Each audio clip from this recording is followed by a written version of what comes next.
बिस्मिल्लाहिर्रहमानिर्रहीम। Export documentation channel पर एक नई वीडियो के साथ अपने तमाम दोस्तों को खुश आमदीद। आज का हमारा टॉपिक है एफओबी शिपमेंट प्रैक्टिकल। एफओबी के ऊपर मैं बहुत सी वीडियोस बना चुका हूं, लेकिन मेरे दोस्तों का कॉन्सेप्ट इसमें क्लियर नहीं है। तो कुछ दिन पहले किसी दोस्त की डिमांड आई है कि इसका प्रैक्टिकल होता कैसे है, एफओबी शिपमेंट कैसे होती है। तो मैंने स्केचेस की मदद से इसको एक्सप्लेन करने की कोशिश की है। तो कोशिश करूंगा कि कोई चीज़ हिडन ना रहे, क्योंकि बहुत से दोस्त मैंने अक्सर देखा है कि उनका कॉन्सेप्ट एफओबी के बारे में बिल्कुल क्लियर नहीं है।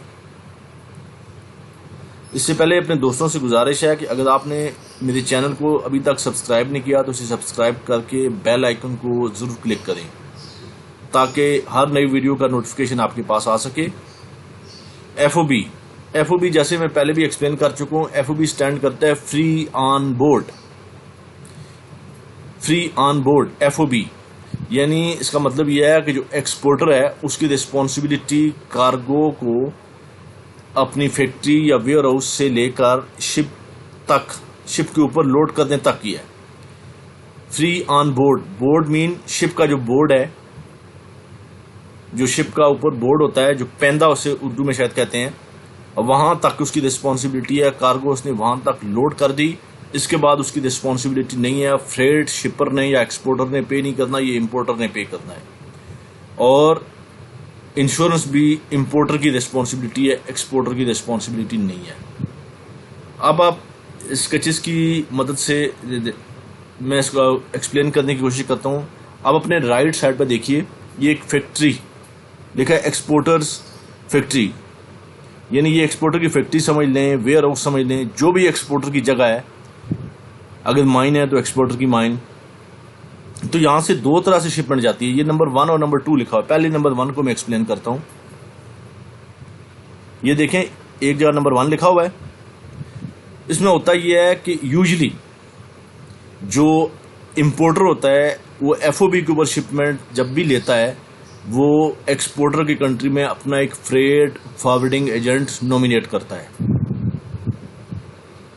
तो एक्सपोर्टर फ्रेट फॉरवर्डिंग एजेंट से, जो इंपोर्टर का एजेंट है, उससे कोऑर्डिनेट करने के बाद ये शिपमेंट करता है।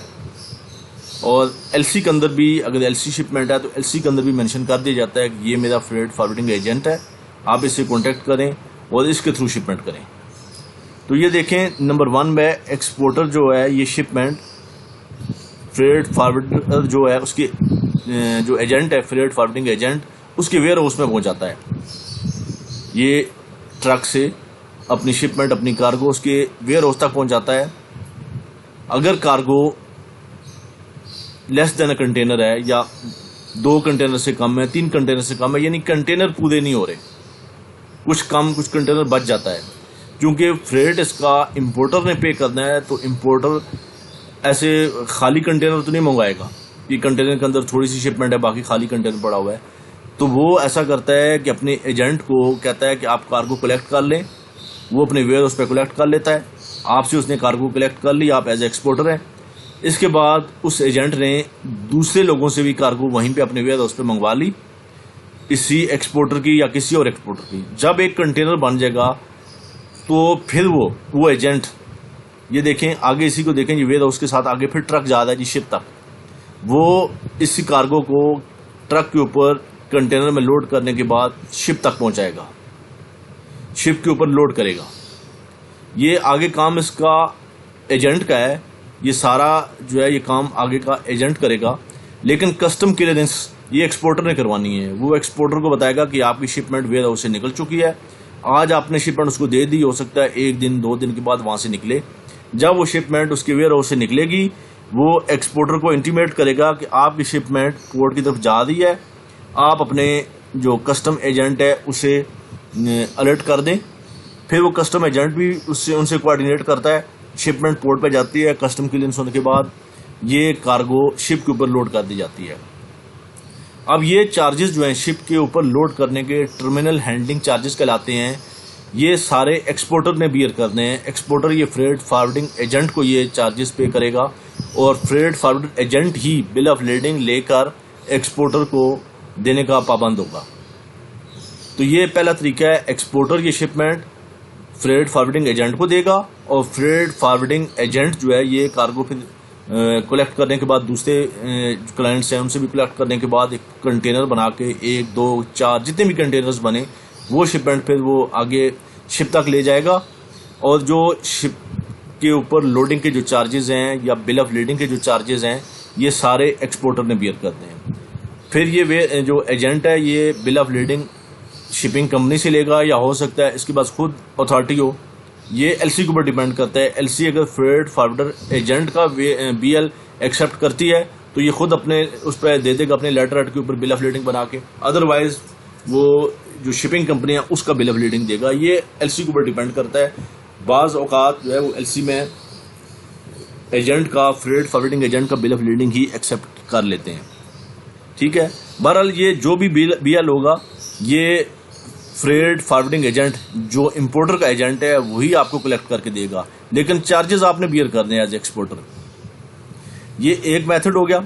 अब दूसरे मेथड की तरफ आते हैं। दूसरे मेथड में एक तो यह है कि आपकी कार्गो पूरी है, यानी लेस देन कंटेनर नहीं है, एलसीएल कार्गो जिसे कहते हैं वो नहीं है, तो हो सकता है कि ये एजेंट उसका नॉमिनेटेड एजेंट वो अपने वेयर हाउस पे कार्गो लेने की बजाय आपको ये कहे कि आप डायरेक्ट कार्गो पोर्ट पे भिजवा दें। इस सूरत में आप ये कार्गो का जो ट्रक है या कंटेनर है ये डायरेक्ट पोर्ट पे भिजवा देंगे। अपने एजेंट को भी जो आपका कस्टम एजेंट है उसको भी आप अलर्ट कर देंगे कि कार्गो मेरी पोर्ट पे जा रही है।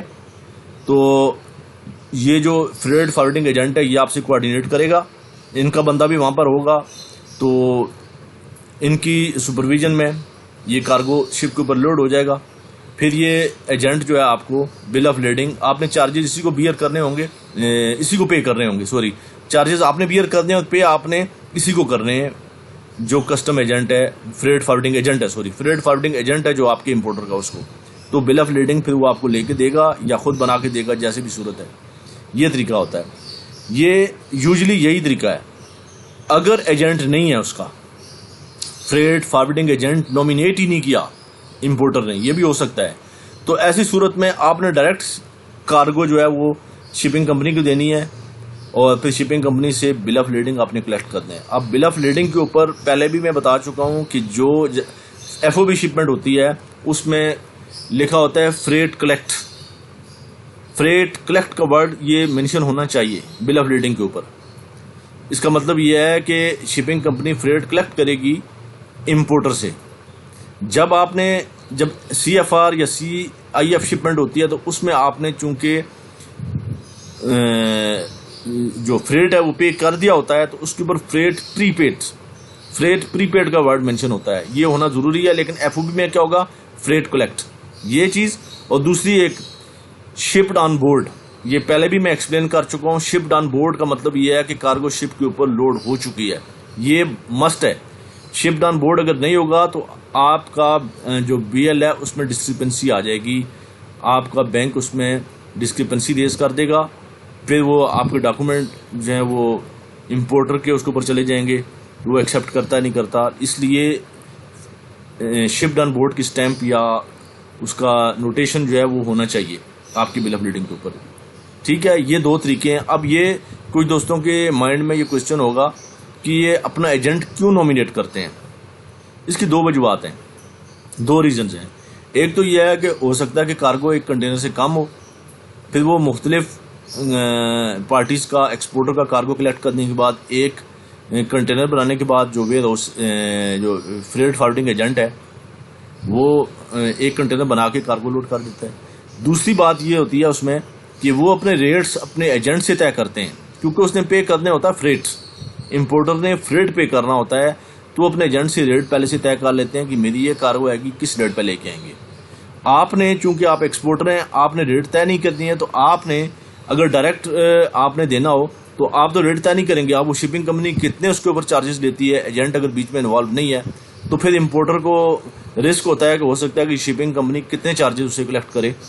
जब आप CFR और CIF के ऊपर शिपमेंट कर रहे होते हैं, चूंकि उसमें आपने फ्रेट पे करना है तो आप शिपिंग कंपनी से चेक करते हैं किस शिपिंग कंपनी का फ्रेट कम है, उसकी सर्विस अच्छी है, नेगोशिएट भी करते हैं आप, कुछ आप उसमें डिस्काउंट भी ले लेते हैं।